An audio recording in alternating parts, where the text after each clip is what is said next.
ಆಂಗ್ಲ ಮಾಧ್ಯಮ ಸಂಸ್ಥೆಯ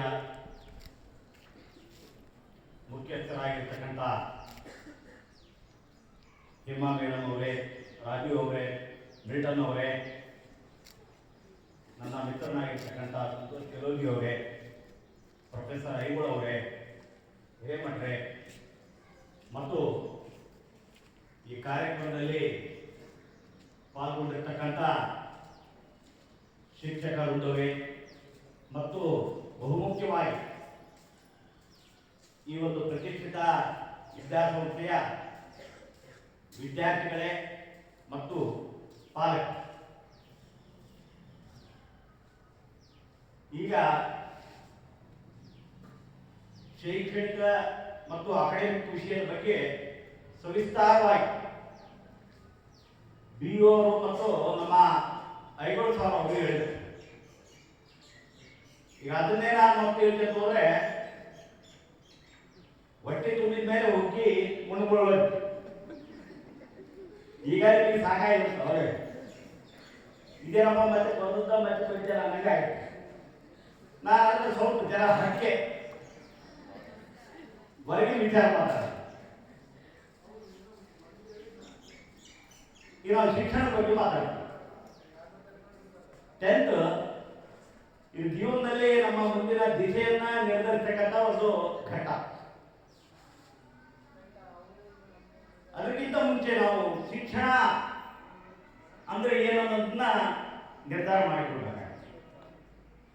education is not the amount of information that we pull in. Education is man making, character making and assimilation of our life building ideas.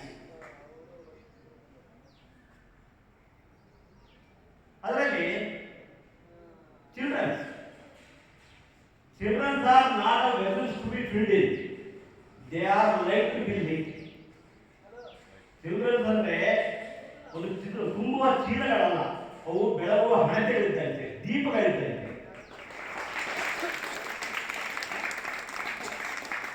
ನಾವೇನಿದ್ದೀವಿ, youths are not careless, they are cared less. Youths are not useless, they are used less. ಆ ಥರ ಇವತ್ತು education ಒಂದು ಮಾತು, ಅಮಂತ್ರಕ್ಷರಂ ನಾಸ್ತಿ ನಾಸ್ತಿ ಮೂಲಂ ಮನುಷ್ಯರಂ ಅಯೋಗ್ಯ ಪುರುಷಂ ನಾಸ್ತಿ ಯೋಜಕ ತತ್ರ ದುರ್ಲಭ. ಇವತ್ತು ನಮ್ಮ ಕನ್ನಡ ವರ್ಣಮಾಲೆಯಲ್ಲಿ ಆ ಇ ಮತ್ತು ಇಂಗ್ಲಿಷ್ ವರ್ಣಮಾಲೆಯಲ್ಲಿ ABCD, ಇದರಲ್ಲಿ ಯಾವುದೇ ಒಂದು ಅಕ್ಷರ ಕೂಡ ಉಪಯೋಗಕ್ಕೆ ಬರಂಗಿಲ್ಲ ಅನ್ನಂಗಿಲ್ಲ. ಅಥವಾ ಈ ಸಸ್ಯ ರಾಶಿಗಳಲ್ಲಿ ಯಾವುದೇ ಒಂದು ಸಸ್ಯ ರಾಶಿ ಸಸ್ಯ ಉಪಯೋಗ ಬರಂಗಿಲ್ಲ ಅಂತ ನನಗಿಲ್ಲ. ಅದರಂತೆ ಯಾವ ಒಬ್ಬ ವ್ಯಕ್ತಿಯೂ ಅಯೋಗ್ಯ ಅನ್ನಕ್ಕೆ ಸಾಧ್ಯ ಇಲ್ಲ. ಆದರೆ ಅದನ್ನ ನಿರ್ಧಾರ ಮಾಡತಕ್ಕಂಥ ಅವನು ಬರೀತಕ್ಕಂಥ ಯೋಜಕ ಗುರು ಸರಿಯಾಗಿದ್ರೆ ಎಲ್ಲರೂ ಉಪಯೋಗ ಬರ್ತಾರೆ ಅಂತ ಹೇಳ್ಬೇಕಾಗ ಅಂತ ಗುರು ಇವರಲ್ಲಿ ಯಾವ ಟ್ಯಾಲೆಂಟ್ ಇದೆ, ಇವರಲ್ಲಿ ಯಾವ ಪ್ರಾವೀಣ್ಯತೆ, ಇವರಲ್ಲಿ ಯಾವ ಕೌಶಲ್ಯ ಇದೆ, ಇವನ ಅಂತರಾಳದಲ್ಲಿ ಯಾವ ತಿಳಿದ ಇದೆ ಅನ್ನೋದನ್ನ ಪತ್ತೆ ಹಚ್ಚಿ ಅದನ್ನು ಓರೆಗೆ ಹಚ್ಚಿ ಆ ಒಂದು ಸಂಬಂಧಪಟ್ಟ ವಿಷಯದಲ್ಲಿ ಅವರನ್ನ ಪರಿಣಿತರನ್ನಾಗಿ ಮಾಡತಕ್ಕಂಥ ಒಂದು ಬುದ್ಧಿವಂತಿಕೆ ಗುರುವಿನಲ್ಲಿದೆ. ಅತಿಯೋಗೀನ ಶಾಸ್ತ್ರಾಂತಾಂ ಶಿಕ್ಷಾಂ ಸಾಧಯತೆ ಸುರಿ ಸ್ವಯಂ ಆಚರಣೆ ಚೈವ ಸಹ ಆಚಾರ್ಯ ಇತ್ಯುಕ್ತಃ. ಅಂದ್ರೆ ಎಲ್ಲಾ ಶಾಸ್ತ್ರ ಅರ್ಥಗಳನ್ನ ತಾನು ಅರ್ಥ ಮಾಡಿಕೊಂಡು ಮನನ ಮಾಡಿಕೊಂಡು ಜೀವನದಲ್ಲಿ ಅಳವಡಿಸಿಕೊಳ್ಬೇಕು. ಆ ಅಳವಡಿಸಿಕೊಂಡ ಜ್ಞಾನವನ್ನ ಶಿಷ್ಯರಿಗೆ ಸರಳವಾಗಿ ಸಹಜವಾಗಿ ಹೇಳ್ಕೊಡ್ಬೇಕು. ಅಂತವರು ನಾವು ಗುರು ಅನ್ಬೇಕಾಗುತ್ತೆ. ಇವತ್ತು ಗುರು ಅಂದ್ರೆ ಗಡ್ಡ ಕೊಡ್ಬೇಕು, ಕಾವಿ ಕೊಡ್ಬೇಕು, ಕಾವಿ ಇಕ್ಕಬೇಕು, ಮಾಲೆ ಇಕ್ಕಬೇಕು, ಅವೆಲ್ಲ ಗುರು. ಅವು ಗುರುವಿನ ಲಕ್ಷಣನೇ ಅಲ್ಲ, ಅವು ಬಾಹ್ಯ ಲಕ್ಷಣ.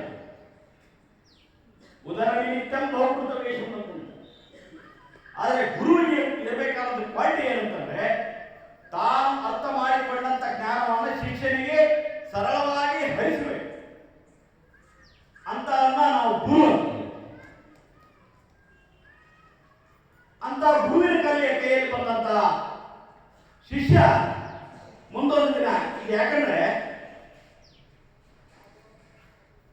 ಒಂದು ಮಾತು ಹೇಳ್ತಾರೆ, ನಿನಗಿರದ ಕಣ್ಬಾಯಿ ವಾಲ್ಮೀಕಿ ಅಂತಾಯ್ತು, ಮುನಿ ಕವಿಟಿಗೆಂತೂ ನಿನ್ನ ಎಳೆಯಾಯ್ತು, ಘನಮಯನ್ನು ನೋಡು ಜ್ವಲಿಸುತ್ತ ಇತರರು ನಿದ್ರಿಸುತ್ತ ಅನಲನು ಎಲ್ಲರೊಳಗಳನ್ನು ಮಂಕುತಿಮ್ಮ. ಅಂದ್ರೆ ಇಲ್ಲಿ ವಾಲ್ಮೀಕಿಗೆ ಯಾಕೆ ತಗೊಂಡ್ರೆ, ವಾಲ್ಮೀಕಿ ಮಹರ್ಷಿಗಳು ತಮ್ಮ ಪೂರ್ವಾಶ್ರಮದಲ್ಲಿ ಸಾಮಾನ್ಯ ಬೇಡ, ಆದರೆ ಅವರು ಭಗವಾನ್ ಶ್ರೀರಾಮನ ಒಂದು ಚರಿತ್ರೆಯನ್ನೇ ಬರೀತಾರೆ. ಸಾಮಾನ್ಯ ಬೇಟೆಗಾರನಾಗಿದ್ದಂತಹ ವಾಲ್ಮೀಕಿಯವರು ಮುಂದೆ ಭಗವಾನ್ ಶ್ರೀ ವಾಲ್ಮೀಕಿ ಆಗ್ತಾರೆ. ಅಂದ್ರೆ ನಿನಗಿರ್ತಕ್ಕಂಥ ಕಣ್ಣು, ನಿನಗಿರ್ತಕ್ಕಂಥ ಬಾಯಿ ವಾಲ್ಮೀಕಿಯವ್ರಿಗೆ ಇತ್ತಲ್ಲ, ಅವ್ರು ಹೆಂಗೆ ಪರಿವರ್ತನೆ ಆದರು? ಸಾಮಾನ್ಯ ಬೇಟೆಗಾರನಾಗಿರ್ತಕ್ಕಂಥವ್ರು, ಕಳ್ಳಕಾಕನ ಬಡಿದ ಕೆಲಸ ಮಾಡ್ತಕ್ಕಂಥವ್ರು, ಅಂತ ವಾಲ್ಮೀಕಿಗಳು ಮುಂದೆ ಮಹರ್ಷಿಗಳಾಗ್ತಾರೆ, ದೇವರಾಗ್ತಾರೆ, ಭಗವಾನ್ ಶ್ರೀರಾಮನ ಚರಿತ್ರೆಯನ್ನು ಬರ್ತಾರೆ, ವಾಲ್ಮೀಕಿ ಎಂಬ ಒಂದು ಕೊಡುಗೆಯನ್ನು ಕೊಡ್ತಾರೆ. ಆ ಕೊಡುಗೆ ಸಹಸ್ರಾರು ವರ್ಷಗಳು. ಇವತ್ತು ರಾಮಾಯಣ ಬರೋದು ಸುಮಾರು 7,000-8,000 ವರ್ಷಗಳಾದರೂ ಕೂಡ ಇವತ್ತು ರಾಮಾಯಣ ನಮಗೆಲ್ಲ ಮಾದರಿ ಆಗಿದೆ. ನಮ್ಮ ಎಲ್ಲಿಯವರೆಗೆ ಆ ರಾಮಾಯಣ ಹಿಡಿದಿದೆ ಅಂತ ಒಂದು ಚರಿತ್ರೆಯನ್ನು ಬರೀತಕ್ಕಂಥ ಶಕ್ತಿ ವಾಲ್ಮೀಕಿಯವರಿಗೆ ಎಲ್ಲಿ ಬರುತ್ತೆ? ಅಂದ್ರೆ ಆ ಒಂದು ದೇವರ ಒಂದು ಜ್ಯೋತಿ ಎಲ್ಲರಲ್ಲೂ ಇರುತ್ತೆ. ಅದನ್ನ ಜ್ವಲನಗೊಳಿಸ್ತಕ್ಕಂಥ, ಅದನ್ನು ಉತ್ತೇಜನಗೊಳಿಸ್ತಕ್ಕಂಥ ಒಂದು ಶಕ್ತಿ, ಆ ಒಂದು ಚಿಂತನೆಯನ್ನು ನಾವು ಮಾಡಬೇಕಾಗುತ್ತೆ. ಅಂದಾಗ ಮಾತ್ರ ನಮ್ಮ ಜೀವನ ಸಾರ್ಥಕ ಆಗುತ್ತೆ. ಇವತ್ತು ನಾವು ಶಿಕ್ಷಣದ ಬಗ್ಗೆ ಮಾತಾಡ್ತೀವಿ. ಶಿಕ್ಷಣ ಅಂದ್ರೆ ಜೀವನದ ಮೌಲ್ಯಗಳನ್ನ ವೃದ್ಧಿಸತಕ್ಕಂಥ ಒಂದು ವ್ಯವಸ್ಥೆ. ಒಂದು ಉತ್ತಮ ಶಿಕ್ಷಣದಿಂದ ಇವತ್ತು ಪ್ರಾಪಂಚಿಕ ಲೌಕಿಕ ಶಿಕ್ಷಣದ ಜೊತೆಗೆ ಆಧ್ಯಾತ್ಮಿಕ ಜ್ಞಾನ, ನೈತಿಕ ಪಾಠ ಇರಬೇಕು. ಅಂದಾಗ ಮಾತ್ರ ಆ ಶಿಕ್ಷಣವನ್ನು ಪಡೆದಂತಹ ಒಬ್ಬ ವ್ಯಕ್ತಿ ಉತ್ತಮ ವ್ಯಕ್ತಿತ್ವವನ್ನು ನಿರೂಪಿಸಿಕೊಳ್ಳಬಲ್ಲ, ಸಮಾಜದಲ್ಲಿ ಉತ್ತಮ ನಾಗರಿಕನಾಗಬಲ್ಲ, ತನ್ನ ಕೌಟುಂಬಿಕ ವ್ಯವಸ್ಥೆಯಲ್ಲಿ ತನ್ನ ಪಾತ್ರವನ್ನು ಅರಿತುಕೊಳ್ಳಬಲ್ಲ. ಆ ಒಂದು ವ್ಯಕ್ತಿ ದೇಶಕ್ಕೆ ತನ್ನ ಕೊಡುಗೆಯನ್ನು ಕೊಡಬಲ್ಲ. ಅಂತ ವ್ಯಕ್ತಿಯನ್ನ ನಾವು ಇವತ್ತು ಶಿಕ್ಷಣ, ಈ ಎಲ್ಲ ಒಂದು ಪರಿಪೂರ್ಣ ವ್ಯವಸ್ಥೆಯನ್ನ ಹೊಂದಿರಬೇಕು. ಅದನ್ನು ನಾವು ಶಿಕ್ಷಣ ಅಂತ. ಯಾಕಂದ್ರೆ ನಾವು ಭೂಮಿ ಮೇಲೆ ಹುಟ್ಟಿದಂಗೆ ನಾವು ಋಣದಲ್ಲಿದ್ದೇವೆ. ಈ ಸಮಾಜದ ಋಣ, ಕುಟುಂಬದ ಋಣ, ಹಿರಿಯರ ಋಣ, ಗುರುಗಳ ಋಣ, ಈ ಪರಿಸರದ ಋಣ, ಈ ಋಣವನ್ನು ತೀರ್ತಕ್ಕಂಥ ಕೆಲಸವಾಗಬೇಕು. ಅನ್ನ ಎಲ್ಲಿಯಲು, ಭತ್ತ ಎಲ್ಲಿಯಲು, ಎಲ್ಲಿಯ ನೀರು, ಎಲ್ಲಿಯ ಗೊಬ್ಬರವು, ಯಾರ ದುಡಿಮೆಯ ಫಲವೋ ಊಟ ನಮ್ಮದಾಗಲು, ಋಣವೆಂಬುದು ಕಣ್ಣಿಗೆ ಕಾಣದ ಗುಪ್ತಗಾಮಿನಿ ಅಂತ ಹೇಳ್ತಾರೆ. ನಾವು ಉಂಟಕ್ಕಂಥ ಅನ್ನ ಹಲವಾರು ಜನರ ಪರಿಶ್ರಮದಿಂದ ನಾವು ಕೈ ತಲುಪಿದೆ. ಆ ಅನ್ನದ ಋಣವನ್ನು ನಾವು ತೀರಿಸಬೇಕಲ್ಲ. ನಾವು ಅನ್ನದ ಋಣವನ್ನು ತೀರಿಸಬೇಕಾದ್ರೆ ಇವತ್ತು ನಾವೇನೆಲ್ಲ ಪಡ್ಕೊಂಡಿರ್ತೀವಿ ಅದನ್ನೆಲ್ಲ ಉಳಿಸಿ ಬೆಳೆಸಿ ಮುಂದಿನ ಪೀಳಿಗೆಗೆ ಕೊಡ್ತಕ್ಕಂಥ ಒಂದು ಪ್ರಯತ್ನವನ್ನು ಮಾಡಬೇಕು. ಇವತ್ತು ಶಿಕ್ಷಣ ಬೇಕು. ನಾವು ಈ ಒಂದು ನೆಲದ ಸಂಸ್ಕೃತಿಯ, ಭಾರತ ದೇಶದ ಇತಿಹಾಸವನ್ನು ನಾವು ತಿಳ್ಕೋಬೇಕಾಗಿದೆ.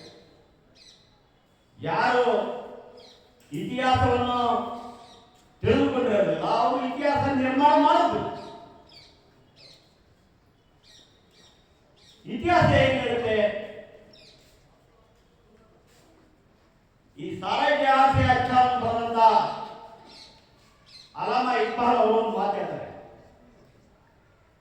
ಕುछ बात है यूनान मिस्र रोमा सब मिट गए जहां से, सदियों रहा है दुश्मन दौर हमारा, कुछ बात है हस्ती मिटती नहीं, बाकी अब तक है नामो निशान हमारा.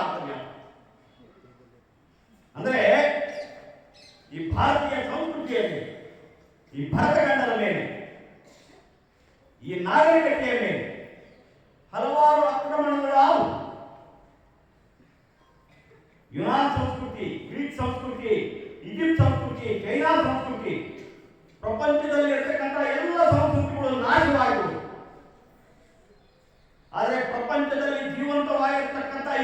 ವೈಜ್ಞಾನಿಕ ಸಂಸ್ಕೃತಿ ಅಂದ್ರೆ ಭಾರತೀಯ ಸಂಸ್ಕೃತಿ ಅಂತ ನಾವು ಹೇಳಿದ್ದೇವೆ.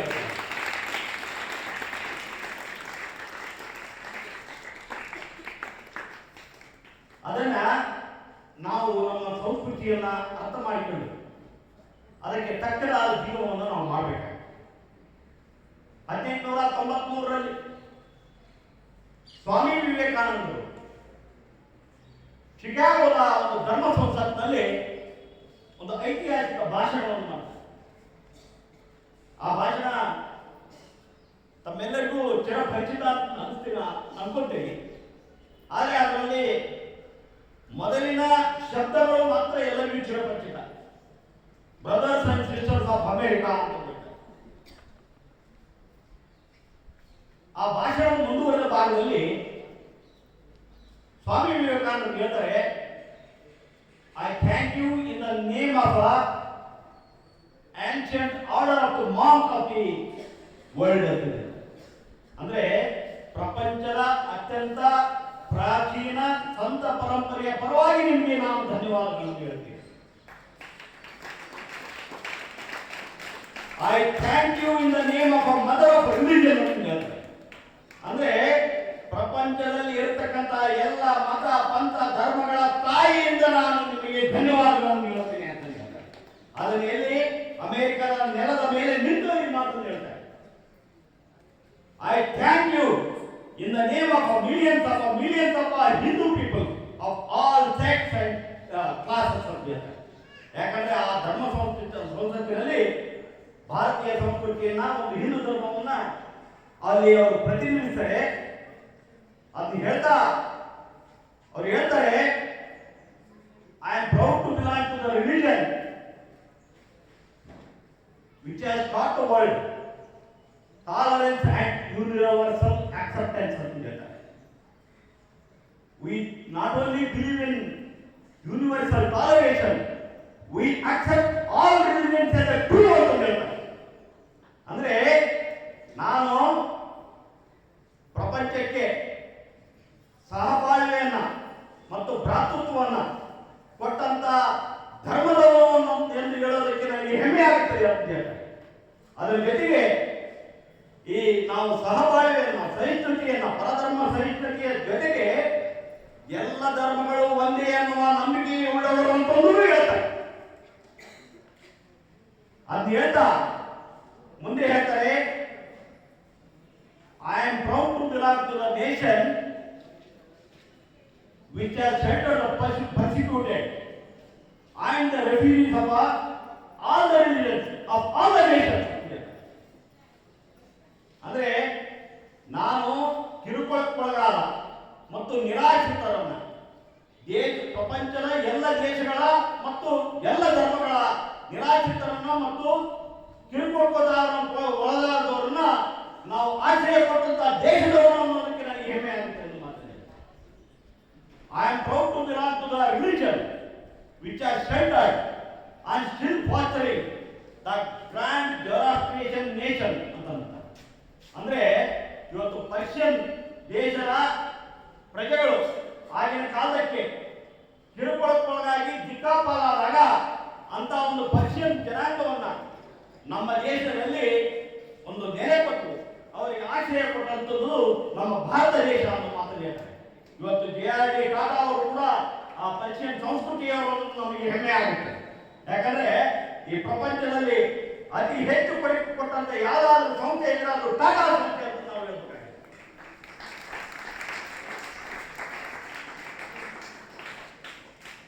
ಇದೆಲ್ಲ ನಾನು ನಿಮ್ಗೆ ಯಾಕೆ ಹೇಳಬೇಕು? ಸ್ವಾಮಿ ವಿವೇಕಾನಂದರು ಒಂದು ಮಾತು ಹೇಳಿದ್ರು. ಏನ್ ಹೇಳಿದ್ರು ಅಂತಂದ್ರೆ, ನಾವು ಸಹಬಾಳ್ವೆಯನ್ನ ಭ್ರಾತೃತ್ವದ ಜೊತೆಗೆ ಎಲ್ಲ ಧರ್ಮಗಳು ಒಂದೇ ಸಂದೇಶವನ್ನು ಹೇಳ್ತೇವೆ ಅಂತ. ಈಗ ನಾವು ಹೇಳ್ತೀವಿ ಇಮಿಟೇಷನ್ ಆಫ್ ಕ್ರೈಸ್ಟ್ ಅಂತ. ಅಂದ್ರೆ ಕ್ರಿಸ್ತನನ್ನ ಅನುಕರಿಸುವುದು. ಕ್ರಿಸ್ತನನ್ನ ಅನುಕರಿಸುವುದು ಅಂದ್ರೆ ಕ್ರಿಸ್ತನಲ್ಲಿ ಇರತಕ್ಕಂಥ ದೈವಿ ಗುಣಗಳನ್ನ ನಮ್ಮಲ್ಲಿ ಅಳವಡಿಸಿಕೊಳ್ಳುವುದು ಅಂತ. ಇವತ್ತು ಭಗವದ್ಗೀತೆಯಲ್ಲಿ ವೇದ ಉಪನಿಷತ್ನಲ್ಲಿ ಹೇಳಿರೋದನ್ನೇ ಆ ದೈವಾಸುರ ಸಂಪರ್ಕ ವಿಭಾಗ ಯೋಗ ಅಂತ ಒಂದು ಅಧ್ಯಾಯ ಇದೆ. ಅಂದ್ರೆ ಅಂದ್ರೆ ಆ ದೇವರ ಗುಣಗಳನ್ನು ನಾವು ಅಳವಡಿಸಿಕೊಂಡಾಗ ಮಾತ್ರ ನಾವು ದೈವತ್ವಕ್ಕೆ ಹೋಗ್ತೀವಿ. ಇದು this is part of education. ಇವತ್ತು ಒಬ್ಬ ಇಸ್ಲಾಂ ಕ್ಲರಿಕ್ ಅಲಾಮಾ ಸೈಯದ್ ಅಬ್ದುಲ್ಲಾ ತಾರಿಕ್ ಅವರು ಹೇಳ್ತಾರೆ, ಕುರಾನ್ನ ಒಂದು ಆಯತ್ನಲ್ಲಿ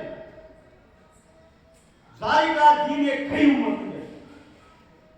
ಜಾರಿಕಾ ದೀನೆ ಕೈಯುಂ, ಇಲ್ಲಿ ದೀನ್ ಅಂದ್ರೆ ಏನು? ಧರ್ಮ. ಕೈಯುಂ ಅಂದ್ರೆ ಕಾಯಂ ಆಗಿರ್ತಕ್ಕಂಥ, ಶಾಶ್ವತವಾಗಿರ್ತಕ್ಕಂಥ, ಹಿಂದೆ ಎಂದು ಮುಂದೂ ಇರತಕ್ಕಂಥ ಶಾಶ್ವತವಾಗಿರ್ತಕ್ಕಂಥ ಧರ್ಮ. ಅದನ್ನ ನಾವು ಸಂಸ್ಕೃತದಲ್ಲಿ ಏನ್ ಹೇಳ್ತೀವಿ? ಸನಾತನ ಧರ್ಮ ಅಂತ ಹೇಳ್ತೀವಿ. ಇಲ್ಲಿ ಭಾಷೆ ಅಷ್ಟೇ ಬದಲಾಯಿತು, ಭಾವನೆಗಳು ಒಂದೇ ಅಲ್ಲ. ಅವ್ರು ಹೇಳಿದ್ದು ಒಂದೇ, ನಾವು ಹೇಳಿದ್ದು ಒಂದೇ ಅಲ್ಲ. ಅಂತ ಒಂದು ವಿಚಾರದಲ್ಲಿ ನಾವು ನಮ್ಮಲ್ಲಿ ಭ್ರಾತೃತ್ವ ಭಾವನೆ ಇದೆ. ಜ್ಞಾನ ಅಂದ್ರೆ ಸರ್ವಭೂತೇಷು ಏನೈಕಂ ಭಾವಂ ಅವ್ಯಯಂ ಈಕ್ಷತೆ ಅವಿಭಕ್ತಂ ವಿಭಕ್ತೇಷು ತಜ್ಞಾನಂ ಇತಿ ಸಾತ್ವಿಕಂ. ಇವತ್ತು ಎಲ್ಲಾ ಚರಾಚರ ವಸ್ತುಗಳಲ್ಲಿ, ಜನರಲ್ಲಿ ಐಕ್ಯತೆ ಭಾವ, ನನ್ನಕ್ಕೆ ಅವರು ಅವರಂತೆ ನಾವು ತಿಳ್ಕೊಳ್ಳೋದೇ ಜ್ಞಾನ. ಈ ವಿದ್ಯಾಭ್ಯಾಸ ಇನ್ನೂ ತಿಳ್ಕೋಬೇಕು. ಪೃಥಕ್ವೇನ ಯಜ್ಞಾನಂ ನಾನಾ ಭಾವಾನ್ ಪೃಥಕ್ ವಿಧಾನ್ ವೇತ್ತಿ ಸರ್ವೇಷು ಪೂಜೇಷು ತಜ್ಞಾನಂ ಇತಿ ರಾಜಸಂ. ಅವ್ರು ಬೇರೆ, ನಾನು ಬೇರೆ, ಇವ್ರು ಬೇರೆ ಅನ್ನೋದು ರಾಜಸ ಜ್ಞಾನ. ಇಲ್ಲ ನಾನು ಒಬ್ಬನೇ ಇರ್ಬೇಕು, ಎಲ್ಲ ಹಾಳಾಗಿರ್ಬೇಕು ಅನ್ನೋದು ಸಾಮಾಜಿಕ ಜ್ಞಾನ. ಇವತ್ತು ನಾವೆಲ್ಲರೂ ಸೇರಿವಿ, ನಾವೆಲ್ಲರೂ ಭಾರತೀಯರು, ನಾವೆಲ್ಲರೂ ಒಂದನ್ನೋದು ಒಂದು ಸಾತ್ವಿಕ ಜ್ಞಾನ. ಇದರಲ್ಲೇ ನಾನು ಕನ್ನಡಿಗ, ನೀನು ಮರಾಠಿ, ನೀನು ತೆಲುಗು, ನಾನು ಹಿಂದೂ, ನೀನು ಮುಸ್ಲಿಮು, ನೀನು ಕ್ರಿಶ್ಚಿಯನು, ಇದು ರಾಜಸ ಜ್ಞಾನ. ತಾಮಸ ಜ್ಞಾನ ಅಂತಂದ್ರೆ ನಾನೊಬ್ಬನೇ, ನನ್ನ ಕುಟುಂಬದವರು, ನಮ್ಮ ಹೆಂಡರು ಮಕ್ಕಳು ಸಂಖ್ಯೆ ಇದರಲ್ಲಿ ಹಾಳಾಗಿ ಹೋಗ್ಲಿ, ನಾನೊಬ್ಬನೇ ಇರ್ಬೇಕು, ಅದು ತಾಮಸ ಜ್ಞಾನ. ಅಂದ್ರೆ ನಮ್ಮಲ್ಲಿ ಯಾವ ಜ್ಞಾನ ಇರಬೇಕು? ಎಲ್ಲರೂ ಒಳಗೊಳ್ಳತಕ್ಕಂಥ ಜ್ಞಾನ ಇರ್ಬೋದಲ್ಲ. ಇದು ಶಿಕ್ಷಣದ ಒಂದು ಭಾಗ. ಇವತ್ತು ಒಬ್ಬ ವ್ಯಕ್ತಿ ಚೆನ್ನಾಗಿ ದುಡಿಬೋದು. ಇವತ್ತು ಬಹಳ ಜನ ನೋಡ್ತೀವಿ ನಾವು, IIT ಪಾಸ್ ಆಗಿರ್ತಾರೆ, ಅವ್ರು ದೊಡ್ಡ ದೊಡ್ಡ ಸಂಬಳ ತಗೋತಿರ್ತಾರೆ, ದೊಡ್ಡ ದೊಡ್ಡ ಹುದ್ದೆಯಲ್ಲಿ ಇರ್ತಾರೆ. ಆದರೆ ಅವ್ರಿಗೆ ಜನರಲ್ಲಿ ಒಡನಾಟ ಮಾಡ್ತಕ್ಕಂಥ ಅನುಭೂತಿ ಇರಂಗಿಲ್ಲ, ಜನರ ಕಷ್ಟ ಕಾರ್ಪಣ್ಯಗಳಿಗೆ ತುಡಿತಕ್ಕಂಥ ಮನಸ್ಸು ಇರಂಗಿಲ್ಲ. ಅದು ಯಾಕೆ? ಸ್ವಂತ ತಂದೆ ತಾಯಿಯನ್ನು ಅನಾಥಾಶ್ರಮದಲ್ಲಿ ಇಟ್ಟಿರ್ತಾರೆ, ವೃದ್ಧಾಶ್ರಮದಲ್ಲಿ ಇಟ್ಟಿರ್ತಾರೆ. ಅಂತ ಜ್ಞಾನ ಜ್ಞಾನ ಅಲ್ಲ, ಅಂತ ಶಿಕ್ಷಣ ಅಲ್ಲ. ಅದರಿಂದ ನಾವು ಹೊರಬರ್ಬೇಕಾಗತ್ತೆ. ಇದನ್ನೆಲ್ಲ ತಿಳ್ಕೊಂಡು ಇವತ್ತು ಯಾಕೆ ಈ ವಿಚಾರಗಳನ್ನ ನಾನೆಲ್ಲ ಹೇಳಿದಂದ್ರೆ, ಶೈಕ್ಷಣಿಕವಾಗಿ ಅಕಾಡೆಮಿಕ್ ಆಗಿ ಏನ್ ಮಾಡ್ಬೇಕು ಅಂತಂದು ಹೇಳಕ್ಕೆ ಅದರಲ್ಲಿ ಪರಿಣಿತರಾಗಿರ್ತಂಥವ್ರು BA ಅವರು ಹೇಳಿದ್ರು, ಐಗಳು ಸಾರ್ ಹೇಳಿದ್ರು, ಅದರಲ್ಲಿ ಅವ್ರು ಎಕ್ಸ್ಪರ್ಟ್ ಅವ್ರು ಹೇಳ್ತಾರೆ. ಅದನ್ನು ಬಿಟ್ಟು ಹೊರಗಿಂದ ಏನು ಜ್ಞಾನ, ಹೊರಗಿಂದ ಏನು ಶಿಕ್ಷಣ, ಮನುಷ್ಯ ಏನ್ ಜೀವನ ಮಾಡಬೇಕು, ಇದನ್ನೆಲ್ಲ ನಾವು ಅರ್ಥ ಮಾಡ್ಕೊಂಡು ನಮ್ಮ ವಿದ್ಯಾಭ್ಯಾಸ ಮುಂದುವರಿದಾಗ ಮಾತ್ರ ನಮ್ಮ ಜೀವನ ಸಾರ್ಥಕ ಆಗುತ್ತೆ. ಅಂದ್ಬಿಟ್ಟು ನಾನು ದೊಡ್ಡ ದೊಡ್ಡ ಸ್ಯಾಲ್ರಿ ತಗೊಂತೀನಿ, ನನಗೆ ಲಕ್ಷಗಟ್ಟಲೆ ಇನ್ಕಮ್ ಬರುತ್ತೆ, ಆದರೆ ನನ್ನ ಪಕ್ಕದವ್ರನ್ನೇ ನಾನು ನೋಡೋಂಗಿಲ್ಲ, ಏನು ಹಾಳಾದ್ರೂ ನಾನು ಚಿಂತೆ ಇಲ್ಲ, ನನ್ನ ದೇಶದ ಬಗ್ಗೆ ನನಗೆ ಅಭಿಮಾನ ಇಲ್ಲ, ನನ್ನ ಸಂಸ್ಕೃತಿ, ನಾನು ನಡೆದು ಬಂದ ದಾರಿ ಬಗ್ಗೆ ನನಗೆ ಚಿಂತನೆ ಇಲ್ಲ ಅಂತಂದ್ರೆ ಅಂತ ಜ್ಞಾನ ತಗೊಂಡು ಏನ್ ಮಾಡ್ತೀರಿ? ಅಂತ ವಿದ್ಯಾಭ್ಯಾಸ ತಗೊಂಡು ಏನ್ ಮಾಡ್ತೀರಿ? ಯಾವಾಗಲೂ ಇವತ್ತು ಅದನ್ನೇ ನಮ್ಮ ಅಲಾಮಾ ಸೈಯದ್ ಅಬ್ದುಲ್ಲಾ ತಾರಿಕ್ ಅವರು ಹೇಳ್ತಾರೆ ಮುಂದುವರೆದು. ಯಾಕಂದ್ರೆ ಇವತ್ತು ನಾನು ಏನು ಹೇಳಕ್ ಹೊರಟಿದ್ದೀನಿ ಅಂದ್ರೆ, ಎಲ್ಲ ಧರ್ಮಗಳಲ್ಲೂ ಎಲ್ಲ ಧರ್ಮಗ್ರಂಥಗಳಲ್ಲೂ ಒಳ್ಳೆಯದನ್ನೇ ಹೇಳಿ, ಆದರೆ ತಪ್ಪಾಗಿದ್ರು ನಾವು ನೀವು ಜನರು ಅದನ್ನು ತಪ್ಪಾಗಿ ತಿಳ್ಕೊಂಡು ಹೊಡೆದಾಡಕ್ಕೆ. ಒಂದೇ ಗಗನವ ಕಾಣತ, ಒಂದೇ ನೆಲವನ್ನು ತುಳಿಯುತ್ತ, ಒಂದೇ ಧಾನ್ಯವನ್ನು ಉಣ್ಣತ, ಒಂದೇ ನೀರು ಕುಡಿದು, ಒಂದೇ ಗಾಳಿಯನ್ನು ಉಸುರುವ ನರಜಾತಿಯೊಳಗೆಂತು ಬಂದಿहरू ವೈಷಮ್ಯ ಮಾಡ್ಬಿಟ್ಟಿಮ್ಮ ಅನ್ನುವಂತೆ ಆಗಿದೆ ಜೀವನ.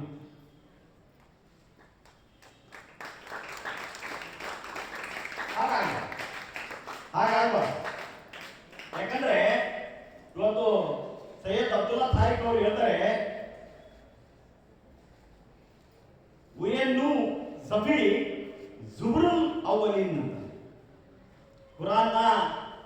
ಸುರಾ ನಂಬರ್ 26 ಆಯತ್ ನಂಬರ್ 196ರಲ್ಲಿ ಈ ಮಾತು ಹೇಳುತ್ತೆ. ವಯನ್ನು ಸಬಿ ಜುಬ್ರುಲ್ ಅವಲಿನ್. ಇದರಲ್ಲಿ ಜುಬ್ರುಲ್ ಅಂತಂದ್ರೆ ಗ್ರಂಥಗಳು, ಅವಲಿನ್ ಅಂದ್ರೆ ಆದಿ. ಈ ಕುರಾನ್ನಲ್ಲಿ ಬರ್ತಕ್ಕಂಥ ಮಾತುಗಳನ್ನ, ಸಂದೇಶಗಳನ್ನ ನೀವು ಆದಿ ಗ್ರಂಥಗಳಲ್ಲಿ ಕಾಣಬಹುದು. ಅದೇ ಮಾತನ್ನು ಭಗವದ್ಗೀತೆಯಲ್ಲಿ ಹೇಳಿದ್ದಾರೆ. ಇಮಂ ಯೋಸತೆ ಯೋಗಂ ಪ್ರೋಕ್ತವಾನ್ ಅಹಂ ಅವ್ಯಯಂ ಯೋಸ್ವಾನ್ ಮನುವೇ ಪ್ರಾಹ ಮನು ಇಚ್ಛಾಕ್ವೇ ಭುವೆ ಏವಂ ಪರಂಪರಾ ಪ್ರಾಪ್ತಂ ಇದಂ ರಾಜರ್ಷಿ ಯೋಗಿದು ಸಾಕಾರಣೆ ಹಮಯತ ಯೋಗೋ ನಷ್ಟಪರಂತಪ ಅಂತ. ಅಂದ್ರೆ ನಾನು ಆದಿಯಲ್ಲಿ ಭಗವದ್ಗೀತೆ 5000 ವರ್ಷದ ಕೆಳಗೆ ಕೃಷ್ಣ ಹೇಳುವಾಗ ಹೇಳ್ತಾನೆ, ಇದಕ್ಕಿಂತ ಮುಂಚೆ ನಾನು ಆದಿಯಲ್ಲಿ ಈ ಜ್ಞಾನವನ್ನ ಸೂರ್ಯ ಭಗವಾನ್ ಕೇಳಿದ್ದೆ.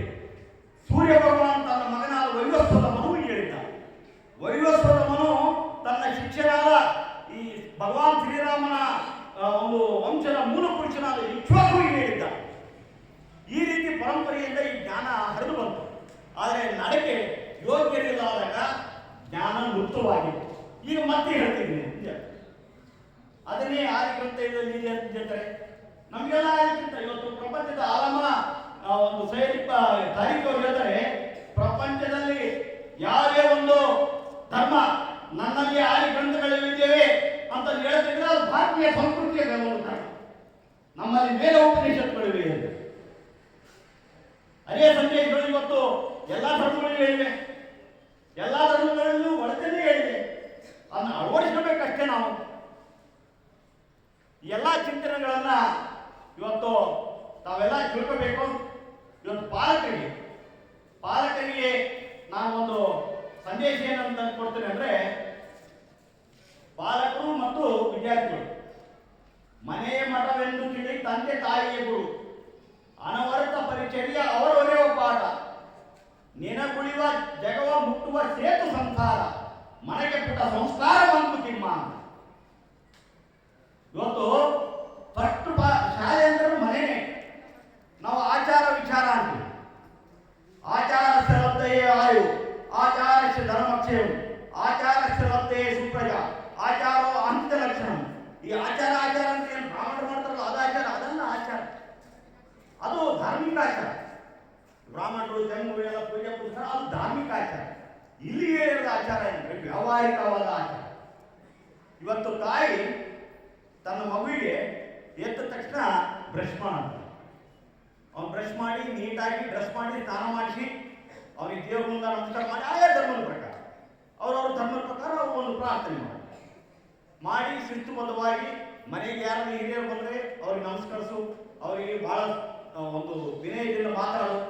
ಇದೆಲ್ಲ ಒಂದು ಶಿಕ್ಷಣ, ತಾಯಿ ಕೊಡ್ತಕ್ಕಂಥ ಶಿಕ್ಷಣ. ಅದಕ್ಕೆ ತಾಯಿಯೇ ಮೊದಲ ಗುರು ಅಂತ ಹೇಳ್ತೀವಿ, ಮನೆಯೇ ಪಾಠಶಾಲೆ ಅಂತ ಹೇಳ್ತೀವಿ. ಇದು 75% ಶಿಕ್ಷಣ ಆಗಬೇಕು.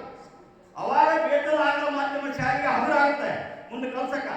ನೀವು ಅಲ್ಲೇ ಕಡ್ತನ ಕಲಿಸ್ಬಿಟ್ಬಿಟ್ಟು ನೀವು ಏನು ಕಲಿಸ್ಬೇಕು?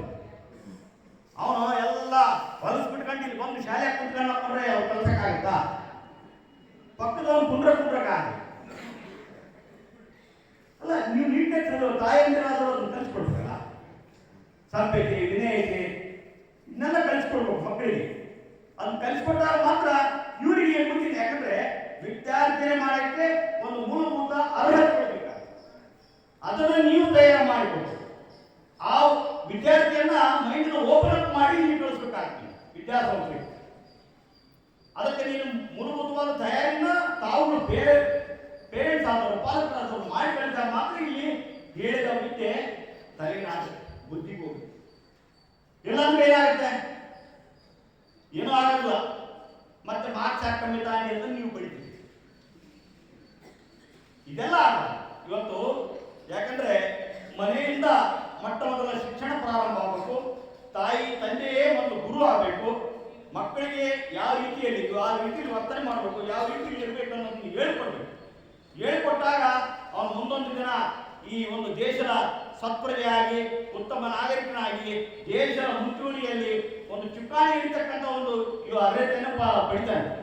ಇವತ್ತು ವಿದ್ಯಾಭ್ಯಾಸ ಎಲ್ಲರೂ ಮಾಡ್ತಾರೆ. ಬಾಬಾ ಸಾಹೇಬ್ ಅಂಬೇಡ್ಕರ್ ಅವರು ಈ ಒಂದು ಭಾರತ ಕಂಡಂತ ಒಬ್ಬ ಮಹಾನ್ ವ್ಯಕ್ತಿ. ಅವರು ವಿದೇಶದಲ್ಲಿ ಅಮೆರಿಕದಲ್ಲಿ ಮತ್ತು ಲಂಡನ್ನಲ್ಲಿ ವಿದ್ಯಾಭ್ಯಾಸ ಆಗಿ ಆಗಿನ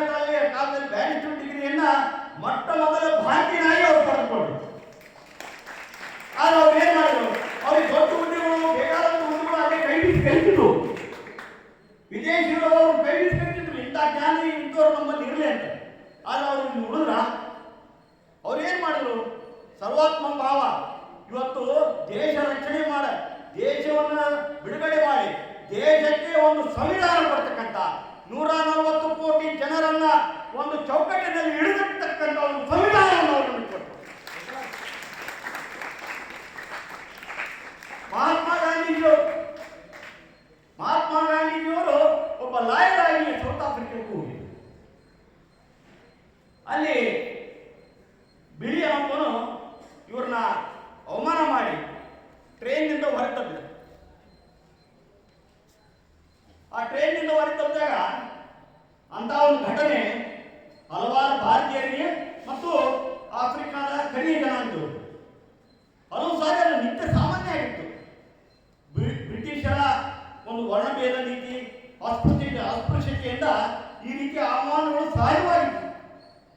ಯಾವಾಗ ಮಹಾತ್ಮ ಗಾಂಧೀಜಿಯವ್ರನ್ನ ಟ್ರೈನಿನಿಂದ ಕೆಳತಬ್ಬಿದ್ರು ಅಲ್ಲಿವರೆಗೂ ಸಾಕಷ್ಟು ಜನರು ಕೆಳಬಿದ್ದಿದ್ರು. ಮಹಾತ್ಮ ಗಾಂಧೀಜಿ ಬಿದ್ಮೇಲೂ ಸಾಕಷ್ಟು ಕೆಳಬಿದ್ರು. ಆದರೆ ಮಹಾತ್ಮ ಗಾಂಧೀಜಿಯವರು ಆ ಒಂದು ಘಟನೆಯನ್ನ ಮನಸ್ಸಿಗೆ ತೆಗೆದುಕೊಂಡು ಈ ಒಂದು ಭಾರತದಿಂದ ಬ್ರಿಟಿಷರನ್ನ ಒಡೆದೋಡ್ತಕ್ಕಂಥ ಒಂದು ಶಕ್ತಿಯನ್ನು ಸಂಪಾದಿಸಿದರು. ಅವ್ರು ತಮ್ಮ ಸ್ವಾರ್ಥ ಚಿಂತನೆ ಮಾಡಿದ್ರೆ ಅದನ್ನೇ ಈಗ ಮೈವರಿಸಿಕೊಂಡು ಅಲ್ಲೇ ಒಬ್ಬ ಲಾಯರ್ ಆಗಿ ಅವ್ರ ಜೀವನ ನಡೆಸ್ಕೊಂಡಿರ್ತಾರೆ. ಈ ಒಂದು ಭಾರತವನ್ನ ಬ್ರಿಟಿಷರ ಕಪಿಮುಷ್ಟಿಯನ್ನ ಬಿಡತಕ್ಕಂಥ ಒಂದು ನಿರ್ಣಯವನ್ನು ಅವ್ರು ಹೆಂಗ್ ತಗೊಂಡು, ಅಂದ್ರೆ ಎಲ್ಲ ಪ್ರಪಂಚದಲ್ಲಿ ಇರ್ತಕ್ಕಂಥ ಎಲ್ಲ ಜೀವರಾಶಿಗಳು, ಸಕಲ ಚರಾಚರ ವಸ್ತುಗಳು ಭಗವಂತನ ಪ್ರತಿರೂಪ ಅಂತ ತಿಳ್ಕೊಂಡು ಅವಕ್ಕೆ ನ್ಯಾಯ ಕೊಡ್ತಕ್ಕಂಥ ಭಾರತಕ್ಕೆ, ಭಾರತೀಯರಿಗೆ ಒಂದು ತಕ್ಕದಾದ ಒಂದು ಸ್ವಾತಂತ್ರ್ಯವನ್ನು ತಂದುಕೊಡ್ತಕ್ಕಂಥ ಒಂದು ನಿರ್ಧಾರವನ್ನು ಇವತ್ತು ಮಹಾತ್ಮ ಗಾಂಧಿಯವರು ಮಾಡಿದ್ರು. ಇವತ್ತು ಟ್ಯಾಲೆಂಟ್ ಎಲ್ಲರಿಗೂ ಇರುತ್ತೆ. ಮಕ್ಕಳನ್ನ ನೀವು ಸ್ಕೋರ್ ತೆಗಿ ಕ್ಯಾಚ್ ತಗೋ, 100 ತಗೋ ಕಾಡಬಾರ್ದು. ಶ್ರೇಯಾನ್ ಸ್ವಧರ್ಮೋ ವಿಗುಣಃ ಪರಧರ್ಮೋ ಸರಿಷ್ಠುತ ಸ್ವಧರ್ಮೋ ನಿಧನಾನ್ ಶ್ರೇಯ ಪರಧರ್ಮೋ ಭಯಾವಹ. ಸ್ವಧರ್ಮ ಅಂದ್ರೆ ಅವನಲ್ಲಿ ಇರತಕ್ಕಂಥ ಕೌಶಲ್ಯವೇನು, ಪ್ರಾವೀಣ್ಯತೆಯನ್ನು, ಪಾಂಡಿತ್ಯವೇನು, ಪ್ರತಿಭೆಯನ್ನು ಅದನ್ನು ಗುರುತಿಸ್ರಿ. ಇವತ್ತು ಸಚಿನ್ ತೆಂಡೂಲ್ಕರ್ಗೆ ನೀನು ದೊಡ್ಡ IAS ಆಫೀಸರ್ ಆಗಬೇಕಾಯ್ತು, ನೀನು IIT ಓದ್ಬೇಕಾಯ್ತು ಅಂತಂದ್ರೆ ಅವ್ನು ದೊಡ್ಡ ಫೇಲ್ಯೂರ್ ಅಲ್ಲ.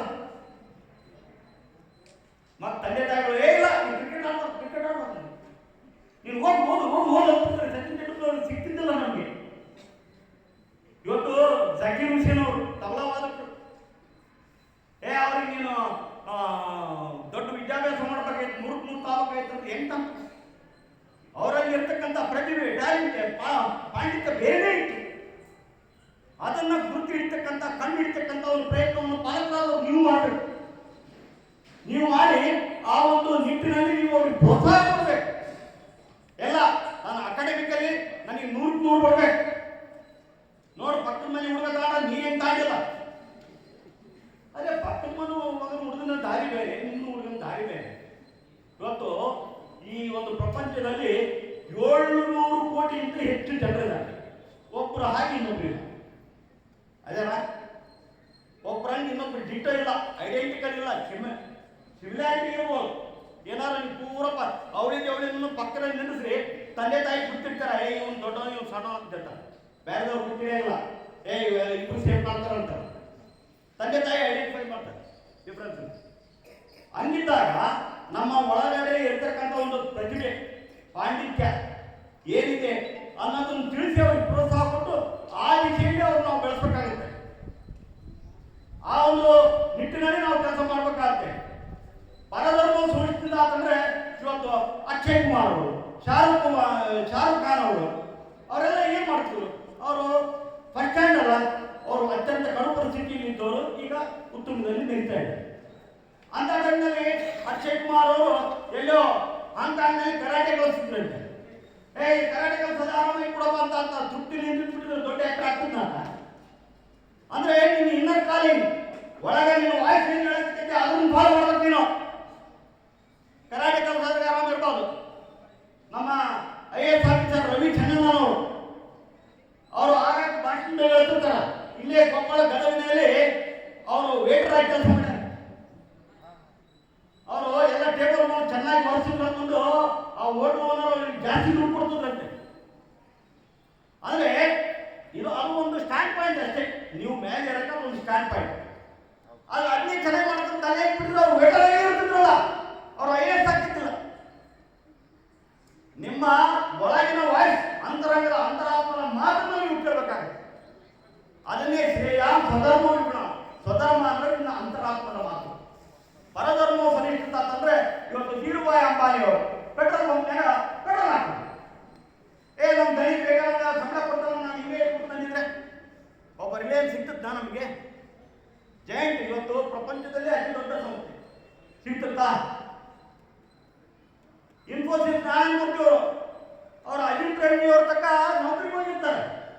ಅವ್ರು ಚೆಕ್ ಮಾಡ್ತಾರೆ, ನಿನಗೆ ನೌಕರಿ ಕೊಡಂಗಿಲ್ಲ ಅಂತಂದ್ರೆ. ಅದನ್ನು ಅವ್ರು ಕನ್ಸ್ಟ್ರಕ್ಟಿವ್ ಆಯ್ತು. ಇನ್ಫೋಸಿಸ್ ಸಂಸ್ಥೆಯನ್ನು ಹುಟ್ಟಾಕಿದ್ರು. ಇವತ್ತು ಅಂತ ಸಂಸ್ಥೆಯನ್ನು ಹುಟ್ಟಾಕಿದ್ದಕ್ಕೆ ಇವತ್ತು ಲಕ್ಷಾಂತರ ಜನರಿಗೆ ಅವರಿಗೆ ಆಶ್ರಯ ಕೊಟ್ಟಿದ್ದಾರೆ, ನೌಕರಿ ಕೊಟ್ಟಿದ್ದಾರೆ. ಕಡೆಯಲ್ಲಿ ಒಂದು ಮಾತು ಹೇಳ್ತೀನಿ. ಇತ್ತೀಚೆಗೆ ಒಬ್ಬರು ರಾಕೇಶ್ ಜುಂಜುನ್ವಾಲಾ ಅಂತ ಹೇಳಿ ಶೇರ್ ಮಾರ್ಕೆಟ್ನ ದಿಗ್ಗಜರು, ದೊಡ್ಡ ವ್ಯಕ್ತಿ. ಅವರು ತಮ್ಮ ಶೇರ್ ಬಿಸ್ನೆಸ್ ಅನ್ನು ಕೇವಲ 5,000 ರೂಪಾಯಿಗಳಿಂದ ಪ್ರಾರಂಭ. 5,000. ಅವ್ರು ತೀರ್ಕೊಂಡಾಗ ಅವರ ಟೋಟಲ್ ಅಸೆಟ್ 45,000 ಕೋಟಿ. ಅವ್ರ ಮನೆ ತೀರ್ಕೊಂಡು ಇತ್ತೀಚೆಗೆ ಒಂದು ತಿಂಗಳು ಅವ್ರನ್ನ ಆಗಾಗ ಇಂಟರ್ವ್ಯೂ ಮಾಡ್ತಾರೆ. ಇಂಟರ್ವ್ಯೂ ಮಾಡಿದಾಗ ಏನು ಹೇಳಿದ್ರು ಅವರು? ಈಗ ಯಾವುದೇ ಒಬ್ಬ ಯಶಸ್ವಿ ವ್ಯಕ್ತಿಯನ್ನ ನೀನು ಯಶಸ್ವಿ ಆಗಕ್ಕೆ ಏನೇನು ಮಾಡಿದೆ ಅಂತಂದ್ರೆ ಬಹಳ ಗಟ್ಟಿ ಹೇಳ್ತಾರೋ.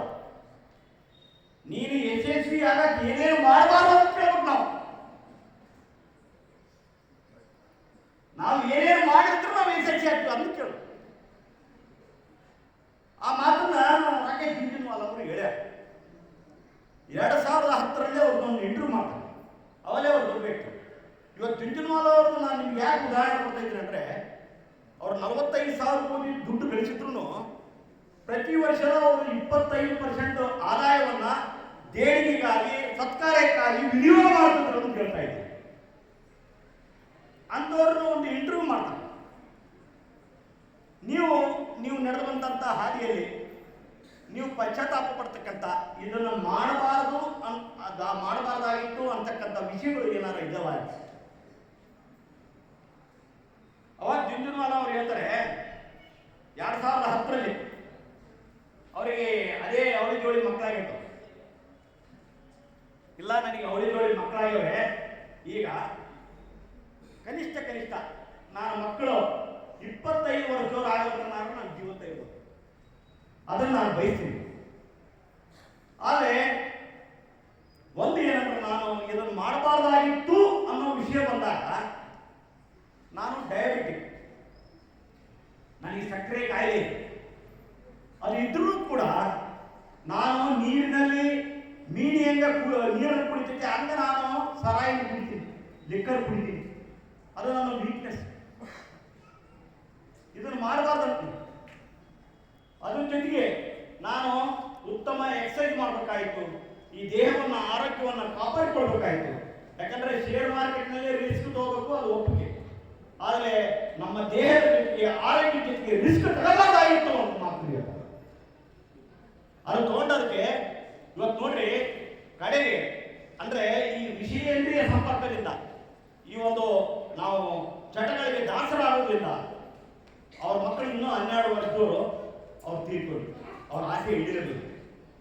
ಅಂದ್ರೆ ನೀವು ದುಶ್ಚಟಗಳಿಗೆ ದಾಸರಾಗಬಾರ್ರಿ, ಕ್ಷುಲ್ಲಕ ವಿಷಯಗಳಿಗೆ ಕೆಳಗೆ ಹೋಗ್ಬಾರ್ರಿ ಅನ್ನೋ ಸಂದೇಶವನ್ನು ಅವ್ರು ಕೊಟ್ಟರು. ಇದೇ ಮಾತನ್ನೇ ಇವತ್ತು ಕೃಷ್ಣ ಕೇಳಿದಂತೆ, ಅಲ್ಲಪ್ಪ ನೀವು ಭಗವದ್ಗೀತೆ ಅರ್ಜುನಿಗೆ ಹೇಳಿದೆ, ಅದ್ರ ಮತ್ತೆ ಅವ್ನು ದುರ್ಯೋಧನಿಗೆ ಹೇಳ್ಬಿಟ್ಟು ಯುದ್ಧನ ಆಗ್ತಿದ್ದಲ್ಲ. ಭಗವದ್ಗೀತೆ ಅರ್ಜುನಿಗೆ ಹೇಳಿದೆ, ಅವ್ನು ಒಳ್ಳೆ ಮನುಷ್ಯ, ಅವ್ನು ಭಗವದ್ಗೀತೆ ಕೇಳಿದ. ಅದನ್ನ ದುರ್ಯೋಧನಿಗೆ ಹೇಳ್ಬೇಕಿತ್ತು. ಅವನು ತಿಳ್ಕೊಂಡ್ಬಿಟ್ಟಿದ್ರೆ ಯುದ್ಧನೇ ನಿಂತೋಗ್ಬಿಡ್ತಲ್ಲ, ಇಷ್ಟೆಲ್ಲ ಸಾವು ಆಗ್ಬೇಕಾಯ್ತು. ಅವಾಗ ಕೃಷ್ಣ ಹೇಳಿದಂತೆ, ಇಲ್ಲ, ನಾನು ದುರ್ಯೋಧನಗೂ ಹೇಳಕ್ಕ ಪ್ರಯತ್ನ ಮಾಡಿದೆ. ದುರ್ಯೋಧನ ಏನ್ ಹೇಳಿದೆ ಅಂದ್ರೆ, ಜಾನಾಮಿ ಅಧರ್ಮಂ ನಚಮೇ ನಿವೃತ್ತಿ, ಜಾನಾಮಿ ಧರ್ಮಂ ನಚಮೇ ಪ್ರವೃತ್ತಿ, ತೇನಾಪಿ ದೇವೇನ ವ್ಯವಸ್ಥಿತೇನ ಯಥಾ ನಿಯೋಜಿಸೋಸ್ಮಿ ತಥಾ ಕರೋಮಿ ಅನ್ನೋ ಮಾತು. ನನಗೆ ಗೊತ್ತಪ್ಪ ಅದು ಅಧರ್ಮ ಅಂತಂದು, ನನಗೆ ನನಗೆ ಗೊತ್ತಪ್ಪ ಇದು ಧರ್ಮ ಅಂತಂದು ನನಗೆ ಹಿಡಿಯೋಕ್ಕಾಗಲ್ಲ. ನನಗೆ ಒಳಗೊಂದು ದೆವ್ವ ಕುಂತೈತೆ, ಅದು ಹೆಂಗೆ ಆಡ್ತೈತೆ ಹಂಗೆ ಆಡ್ ಮಾಡಿ. ಹಂಗೆ ನಮಗೇನು ದೆವ್ವ ಕುಂತೈತೆ? ನಮಗೆ ಈ ವಿಷಯಗಳಿಂದ ಚಟಕ್ಕೆ ದಾಸರಾಗೋದು, ಇಲ್ಲ ನಮಗೆ ಗೊತ್ತಾಗೋದು ಕೆಟ್ಟ ಕೆಟ್ಟ ಕೆಲಸ ಮಾಡೋದು, ಇದು ಅಧರ್ಮ. ಅಧರ್ಮ ಅಂದ್ರೆ ಒಬ್ಬರು ಹೋಗಿ ಬಲಿ ಕೊಡೋದು ಅದೊಂದೇ ಅಧರ್ಮ ಅಲ್ಲ, ನಮ್ಮನ್ನ ಹಾಳು ಮಾಡ್ಕೊಳ್ಳೋದು ಅಧರ್ಮ ಅಲ್ಲ. ಇವತ್ತು ನಮ್ಮ ಆರೋಗ್ಯವನ್ನು ರಿಸ್ಕ್ ಮಾಡೋದು, ಕುಡಿತಕ್ಕೆ ದಾಸರಾಗೋದು, ಚಟಕ್ಕೆ ದಾಸರಾಗೋದು, ಇಸ್ಪೆಟ್ ಆಡೋದು, ಇಲ್ಲ ಮನೆಯ ಹೆಂಡ್ರ ಮಕ್ಕಳನ್ನ ಬಡಿಯೋದು, ವಿನಾಕಾರಣ ಹೆಂಡ್ರ ಮಕ್ಕಳು ಕಿರಿಕಿರಿ ಕೊಡ್ತಿರ್ತಾರೆ. ಭಾಳ ಜನ ಅವು ತಮ್ಮ ಏನೋ ಬಿಸ್ನೆಸ್ ಟೆನ್ಷನ್ ಇರ್ತಾವೆ, ತಾನು ಇವ್ರ ಮ್ಯಾಗ ಹಾಕಿ ಅವ್ರಿಗೆ ಏನು ಮಾಡಿ ಅಂದರೆ ನಮ್ಮ ಮನಸ್ಸಲ್ಲಿ ಒಂದು ಪ್ರಶಾಂತವಾಗಿರ್ತಕ್ಕಂಥ ಒಂದು ಪ್ರಯತ್ನವನ್ನು ನಾವು ಮಾಡ್ತೀವಿ. ಹಂಗಿದ್ದಾಗ ಮಾತ್ರ ನೀವು ಜೀವನದಲ್ಲಿ ಯಶಸ್ವಿ ಆಗ್ತಾ ಇದೆ. ಇದು ಪರಿಸ್ಥಿತಿ ಏನೇ ಇರಲಿ, ಮನಸ್ಸು ಸಮಸ್ಥಿತಿ ಇದೆ. ದುನಿಯಾ ಪರಿಸ್ಥಿತಿ ಇವತ್ತು ಪ್ರಪಂಚ ಹೋಗಂತ ಪರಿಸ್ಥಿತಿ ಬಗ್ಗೆ ಮನಸ್ಸು ಮಾತ್ರ ಸಮಾಧಾನದಿಂದ ಬೆಟ್ಟದ ಮೇಲೊಂದು ಮನೆಯ ಮಾಡಿ ಮೃಗಗಳಿಗೆ ಅಂಜಿದೊಡೆ ಅಂತಯ್ಯ, ಸಮುದ್ರದ ತಟದಲ್ಲಿ ಮನೆಯ ಮಾಡಿ ನೊರೆತರೆಗಳಿಗೆ ಎಂದಿದೆ ಅಂತಯ್ಯ, ಸಂಜೆಯೊಳಗೊಂದು ಮನ ಮಾಡಿ ಶಬ್ದಕ್ಕೆ ನಾಚಿದೊಡಂತಯ್ಯ, ಲೋಕದೊಳೆ ಹುಟ್ಟಿದ ಬಳಿಕ ಸ್ತುತಿ ನಿಂದೆಗಳು ಬಂದರೆ ಕೋಪವ ತಾಳದೆ ಸಮಾಧಾನಿ ಆಗಿರಬೇಕು. ಎಲ್ಲ ವಿಚಾರಗಳಿದಾವೆ. ಈ ಸಂಪೂರ್ಣ ನಾನೇನು ಹೇಳಿದ್ರೆ ಇನ್ನು ಶಿಕ್ಷಣ ಅಂತ ನಾನು ಹೇಳ್ತೇನೆ. ಯಾಕಂದ್ರೆ ಇದ್ರ ಜೊತೆಗಿದ್ದಾಗ ಮಾತ್ರ ನಾವು ಕಲ್ತಂಥ ಶಿಕ್ಷಣಕ್ಕೆ ಸಾರ್ಥಕ ಅನಿಸ್ತದೆ. ನಮ್ಮ ಬೇತಲ್ ಆಂಗ್ಲ ಮಾಧ್ಯಮ ಶಾಲೆಯ ಎಲ್ಲ ಮುಖ್ಯಸ್ಥರು ನನ್ನ ಮತ್ತೊಮ್ಮೆ ಕರೆಸಿ ಈ ಒಂದು ಮಾತನಾಡೋಕ್ಕೆ ಅವಕಾಶ ಮಾಡಿಕೊಟ್ಟಂತ ಅವ್ರು ಆಗಲೇ ಹೇಳ್ತಿದ್ರು.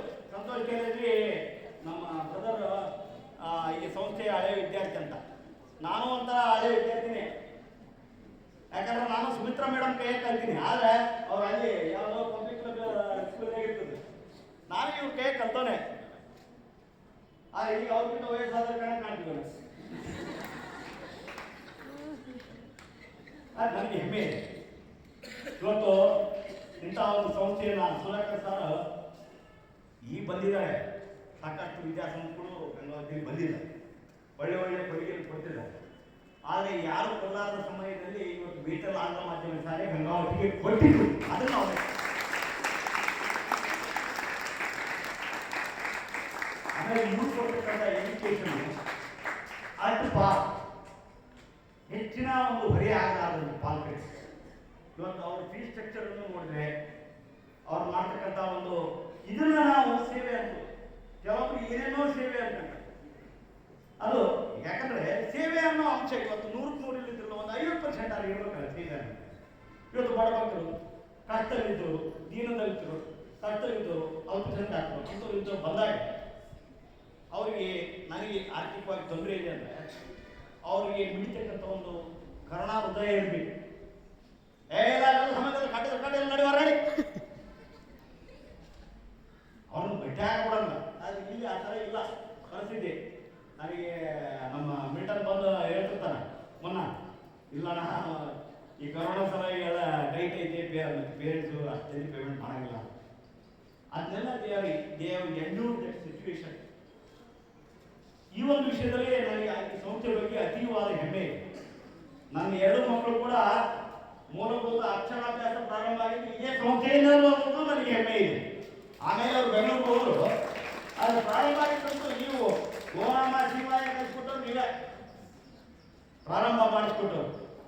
ಆದರೆ ನನಗೊಂದು ಏನು ಮಹತ್ವಾಕಾಂಕ್ಷೆ ಇತ್ತಂದ್ರೆ ಇವತ್ತು ನಮ್ಮ ತಮ್ಮ ಸಂತೋಷ ಕೇಳಿದ್ರು ಅಂದರೆ ಈ ಸಂಸ್ಥೆಯನ್ನ ಇನ್ನು ಮುಂದಿನ ದಿನಗಳಲ್ಲಿ ಅತಿ ಹೆಚ್ಚಿನ ಸ್ಥಾನಕ್ಕೆ, ಎತ್ತರದ ಸ್ಥಾನಕ್ಕೆ ತೆಗೆದುಕೊಂಡು ಹೋಗಬೇಕು. ಅದೆಲ್ಲ ಜವಾಬ್ದಾರಿ ನಮ್ಮ ಮೇಲಿದೆ ಅಂತಂದ್ರೆ ನಾನು ಹೇಳ್ಬೇಕಾಗ್ತದೆ. ಯಾಕಂದ್ರೆ ಇಂಥ ಸಂಸ್ಥೆಗಳು ಬೆಳಿಬೇಕು. ಈ ಸಂಸ್ಥೆಯಲ್ಲೊಂದು ಇಂಜಿನಿಯರಿಂಗು ಮೆಡಿಕಲ್ಲು ಆಗಬೇಕು. ಆ ಸಾಮರ್ಥ್ಯ ಅವರಲ್ಲಿ ಇದೆ. ನಮ್ಮ ರಾಜೀವ್ ಮೆಟಾನ ಹನುಮಂತಕ್ಕಂಥ ಅವ್ರ ಶಕ್ತಿ ಅವ್ರಿಗೆ ಗೊತ್ತಿಲ್ಲ. ಸಾಕೋಣ ಅಂತಾರ, ಸಾಕಂದ್ರೆ ಸಂಬಂಧ ಇಲ್ಲ. ಆ ಹನುಮಂತನ ಶಕ್ತಿ ನೋಡಿದಾಗ ಅವಾಗ ಸಮುದ್ರ ಆಗುತ್ತೆ, ಧನ್ ಅಂತ. ನಿಮಗೆ ಶಕ್ತಿ ತುಂಬಕ್ಕೆ ನಾವು ಅಲ್ಲಿಂದ ನೀವು ಮಾಡ್ರಿ. ಯಾಕಂದ್ರೆ ನೀವು ಮಾಡಕ್ಕಿರೋದು ವಿದ್ಯೆಗಾಗಿ.